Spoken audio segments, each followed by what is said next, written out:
What's your view regarding violence in election process, election season? But maybe I will straight away say that the president has promised that this election will be better than the last one. You agree with me that the last one was reasonably free and fair.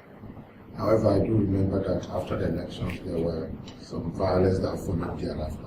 And that was post-election violence. In other words, who reacted negatively to the results they had. But that was a lesson. And in planning this election, that has been accommodated, such that after the election, peace, stability will be maintained across the country. And we're very confident, very confident, much more than ever before, and quite prepared to make sure that everything is put in place to guarantee not only free fair elections, but violent-free elections. On such preparation, of course, you know that the authority responsible for conducting the election is the Independent National Electoral Commission. We have a very, very seasoned public officer managing that commission. And he had introduced a system that we believe will guarantee fairness. And a system of making sure that everybody's card is read and confirmed to be INEC card. A system that now does accreditation electronically. A system that does not give any room for ballots box snatching. A system that does not give any room for any form of rigging, including tampering or writing results. I believe that once everybody is satisfied that his votes counted, then certainly we will be in the best position to accept the outcome of the election and accept it peacefully too. So we are convinced, we have no fear, no doubt at all. No problems at all about any form of violence. We believe that all is in place to guarantee that everybody has liberty to apply his conscience in casting his vote. Thank you very much, sir. And we know that the youth play an integral role in the voting process, and these youths are sometimes used for thuggery and all manner of things to actually destabilize the election process. Is there any advice you would give to the young people out there so they can stay away from being tempted to go into violent acts if their candidate doesn't win?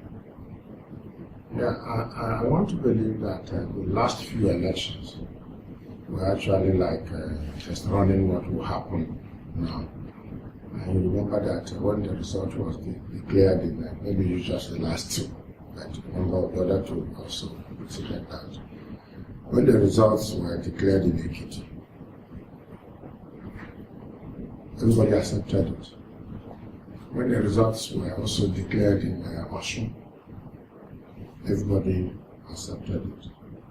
We are convinced that a number of steps put in place by INEC, the disposition and the programs of this government, which are focused on the youth, and more particularly the youths have found serious engagement for themselves through the programs of this administration. We strongly realize, I believe that everybody has realized that the future belongs to all of us.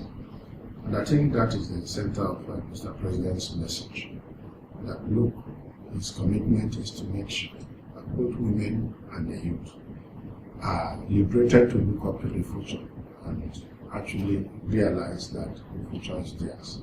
And once they are committed to the country, as a stakeholder, looking up to tomorrow, then certainly nobody will want to discuss tomorrow. I think we have so prepared the environment that we are starting to experience a new wave of attitude that we witness both the election and the consequences that will follow. Now, what would you like to advise? Because we have people from the north who have their own concerns, from the east, from the west, and from the south having their concerns. Is there anything you can say to advise them and say, you know what, there should be community, there should be unity in this voting process? Well, you should also remember that election is a competitive exercise. And while you compete, you play up anything to your advantage. I also know that one or the other, because of the sentiments of tribe, of religion and all that, we have not had it quite smooth in the past. But I also know that a lot of programs and efforts have been put in place to downplay that. And I want you to strongly agree with me that in the last 4 years, we have had a focused administration. And the focus has been to accommodate all shades of opinion, all segments of society, and all regions. So I am sure that immediately after the election, the sentiments that you hear now, which has characterized the campaign, may not be quite visible. People will simply accept the result and move on with Nigeria. So my appeal to all is to realize that without a country, there can't be government. Without government, we cannot aspire for anything. And so we need to protect the country. We need to protect the system so that we can aspire for a leadership role in the system.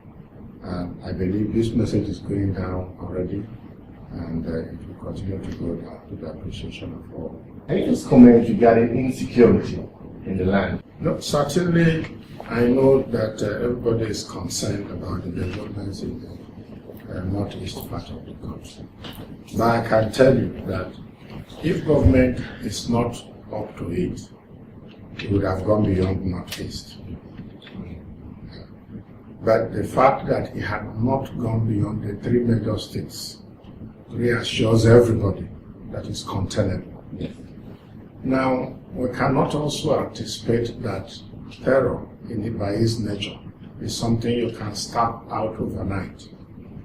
The fact remains that that kind of aggression was not contemplated by any structure already in place before now.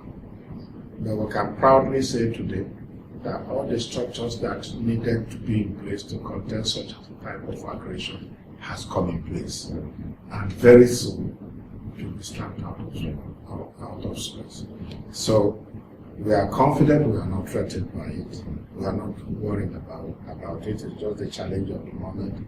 And it's not peculiar to Nigeria. It's a global phenomenon. But then you can say that we are now quite prepared to deal with it decisively. Thank you very much. Can you just give a word out there by saying Nigeria is rising, not dividing, to assure people there so they can have hope? Because it's all of your stature, that's coming from you, people will really be inspired. No, certainly, if you look at the successes recorded so far, then you will certainly agree with me that Nigeria is rising. One thing this administration can pride itself is that each zone across the country, each zone, each segment of society has been touched greatly. And this is why certain class of people are focused on to bring them up to date with the realities of modern day society, like the women, like the youth. And the idea is to prepare them for tomorrow. Nigeria is certainly rising, and there cannot be anything whatsoever that will disintegrate Nigeria. We have come a long way, and this was the basis for which we so celebrated our centenary. And every program planned for the centenary was necessary to lift up the spirit of one Nigeria. And you agree with me that the most message of the centenary was one Nigeria, great promise. And the idea is that as long as we remain one, the future holds a lot of promise for everybody. And I can assure you that that promise is real, that promise is sure, that promise is certain, and we shall not live to see it.